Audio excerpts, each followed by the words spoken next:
un podcast de Cooperativa.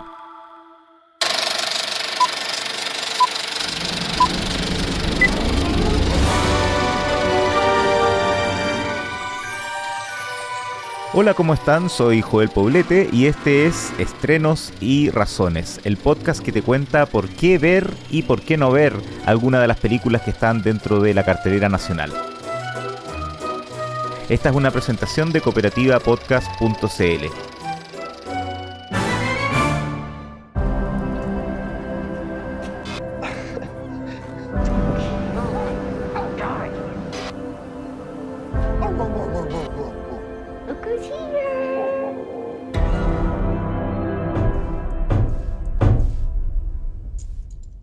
En esta oportunidad quise considerar una película estadounidense que no cuenta con estrellas famosas, no es de un director de prestigio ni se hizo con un presupuesto abultado y millonario, sino por el contrario es una producción bastante modesta para los estándares habituales de lo que llega a la cartelera desde Estados Unidos. Y sin embargo ha estado dando bastante que hablar, especialmente en redes sociales. Y ya se puede ver en los cines locales, me refiero a Good Boy.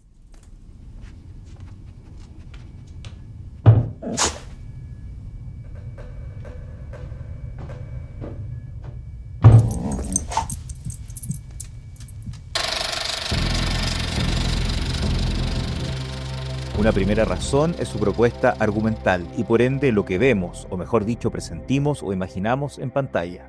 En su ópera prima, el director y guionista Ben Leonberg aborda un relato de contornos sobrenaturales, cuando Todd, un joven recién dado de alta luego de estar hospitalizado a raíz de una enfermedad crónica, decide mudarse desde su departamento en Nueva York a una casa en una zona rural y cercana a los bosques, en la que vivió y murió su abuelo. La hermana de Todd, Vera, está inquieta y preocupada y lo llama frecuentemente por teléfono, ya que además de la frágil salud de su hermano, le preocupa que esa casa pudiera estar embrujada y que de hecho eso haya tenido que ver con la muerte de su abuelo. Pero todo esto no es contado o visto desde la perspectiva de los dos hermanos o de cualquier ser humano, sino desde lo que percibe la mascota de Todd, un adorable y fiel perro llamado Indy, que siempre está pendiente de su amo, con quien vive desde que era un cachorrito.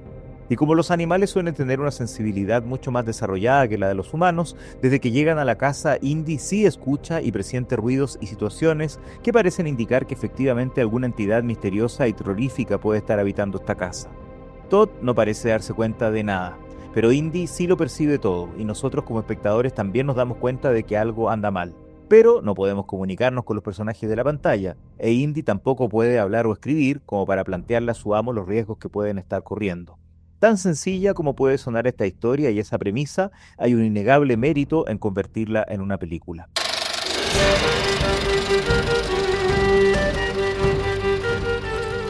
Y si Good Boy está contada a partir de un protagonista canino, era imprescindible tener un perro a la altura de las exigencias. Es ahí donde hay que elogiar a Indy, cuya interpretación en pantalla es sin duda la principal razón que hace destacar a esta película, y así lo ha estado haciendo saber todo el mundo en redes sociales. Sin este carismático, encantador e intuitivo retriever, el film no hubiera podido ser lo mismo. Quizás habrá quienes encuentren exagerado hablar de actuación si se trata de un perro, pero al ver este largometraje queda claro que se trata de una de las interpretaciones más notables y logradas que hemos visto en los últimos años de un animal en pantalla. Además, reconozcamos que de vez en cuando siempre hay películas o series donde hay mascotas que casi se roban el protagonismo. Por ejemplo, recordando títulos de los que he hablado los últimos años en este podcast, puedo mencionar al perro Messi en la premiada y elogiada Anatomía de una caída, el año pasado el gato Frodo en la taquillera Un lugar en silencio día 1 y el gato Lucho en la serie Ripley, o este mismo año el perrito Crypto en Superman.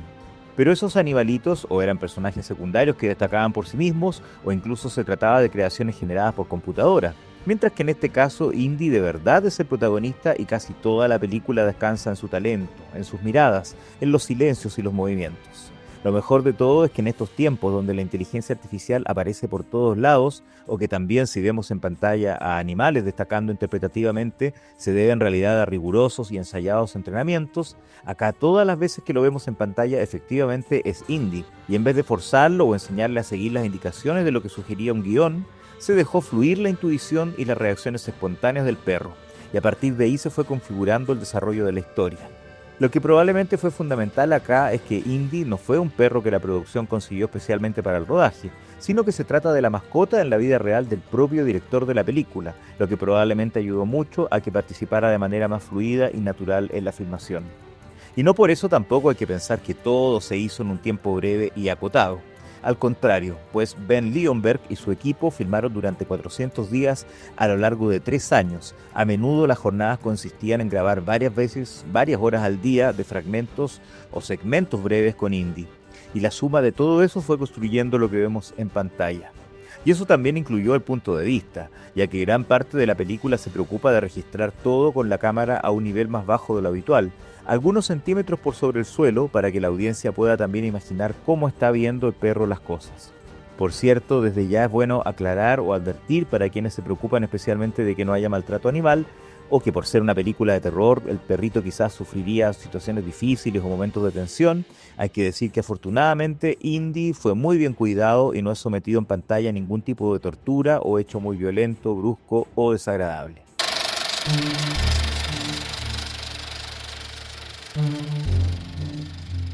En relación a lo anterior, quiero resaltar como otra razón los recursos con los que contó el director para contar su historia. No me refiero a recursos económicos, porque claramente no es una mega producción, sino que me refiero a los recursos audiovisuales. Ben Leonberg es un treintañero y este podrá hacer su debut en el largometraje, pero demuestra oficio al saber administrar una producción modesta para los estándares habituales y sacar el mayor partido de los elementos visuales y sonoros. Por ejemplo, la dirección de fotografía, que estuvo a cargo del mismo, o la banda sonora de Sam Bowes-Miller, o el trabajo en el sonido.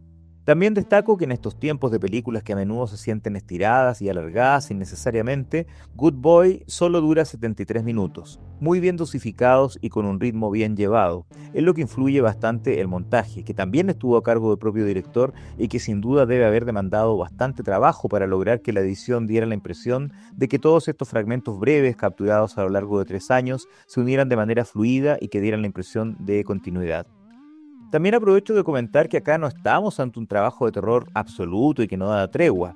De hecho, no hay excesos de gore sangriento o asqueroso, ni sobresaltos gratuitos o los habituales efectismos y abusos en la banda sonora que tienen muchas de estas películas. Ben Leonberg optó por la sencillez, y en vez de costosos efectos visuales o pasajes sanguinolentos de descuartizamientos o vísceras, le interesaba apostar más por el tono, por la atmósfera. Por lo mismo, quizás quienes busquen una propuesta de terror más intensa, tradicional y desbordada pueden quedar decepcionados o con gusto a poco con estos alcances más modestos. Pero si entendemos el tono que se buscaba acá, personalmente creo que el director consigue muy bien sus objetivos. Hay varias de las cosas que uno asocia con las películas de casas embrujadas que están presentes: puertas que rechinan, maderas que crujen, algunos efectos de sonido, ciertos puntos de vista que también nos hacen pensar en estas entidades que pueden estar habitando la casa. O sea, no vamos a decir que el director acá está inventando la pólvora. Hay muchas cosas que ya hemos visto antes, pero claramente el punto de vista del perro le da un carácter distinto a esta película.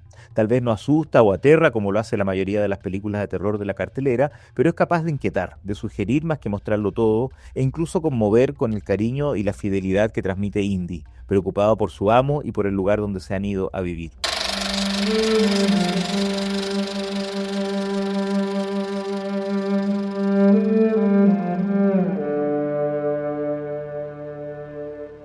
Para ir finalizando, justamente a partir de lo que mencionaba anteriormente, es bueno subrayar una vez más que este 2025 ha sido un año muy fructífero para el cine de terror. Ya lo comentaba por acá en agosto cuando le dediqué el podcast a la exitosa y elogiada La Noche de la Desaparición, que claramente va a ser una de las películas que más me han gustado del año. Curiosamente, varias de las películas de los largometrajes que este 2025 han llegado a la cartelera y han brindado los momentos de terror más memorables son justamente títulos que no podríamos definir o calificar totalmente como de terror. De las que hemos comentado en este podcast a lo largo del año, quizás el Nosferatu de Robert Eggers era la que más podría calificarse como tal, mientras la chilena Patio de Chacales y el taquillero largometraje estadounidense Pecadores también entrecruzaban los distintos géneros. Lo mismo se podía decir de muchos films de este año que no comentamos en el podcast y también tenían elementos de terror, desde verdaderas comedias negras como Compañera Perfecta o El Mono, a las secuelas de Megan y Exterminio, y las muy comentadas Together y la estremecedora Haz que regrese, además del Drácula de Luc Besson. A eso hay que añadir, por supuesto, otras producciones que sí apostaron por el terror más tradicional, desde la incursión de Steven Soderbergh en las historias de fantasmas con Presencia, a las mucho más convencionales, como Sé lo que hicieron el verano pasado, o una que llegó recientemente a la cartelera, El teléfono negro 2. Y cómo dejar fuera, o al menos no mencionar, El Conjuro 4, uno de los grandes taquillazos del cine de terror en el año, que en Chile logró superar el 1.000.000 de espectadores. Personalmente tengo que reconocer que me decepcionó mucho esa película y encontré que no estaba a la altura de lo que se podía esperar de ella, pero es solo mi opinión porque ha funcionado muy bien con el público aquí y a lo largo del mundo. Sea como sea, el terror ha estado gozando de muy buena salud en este 2025 y por supuesto tiene frecuente presencia en la cartelera porque aquí claramente en Chile gusta mucho el terror. Y ahora que llega un nuevo Halloween, recomiendo especialmente darle una oportunidad a Good Boy, que entre tantas propuestas del género que son verdaderamente intercambiables y parecen seguir una fórmula repetida y gastada, apostó aquí con mucho éxito por la sencillez y especialmente por hacer algo distinto. Gracias al carisma de un perrito que está verdaderamente memorable y ofrece una de las mejores actuaciones del año.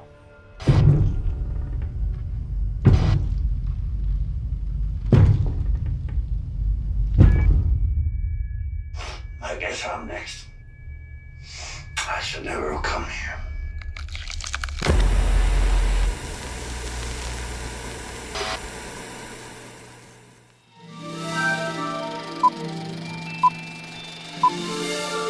Estrenos y razones. Esta es una presentación de cooperativapodcast.cl.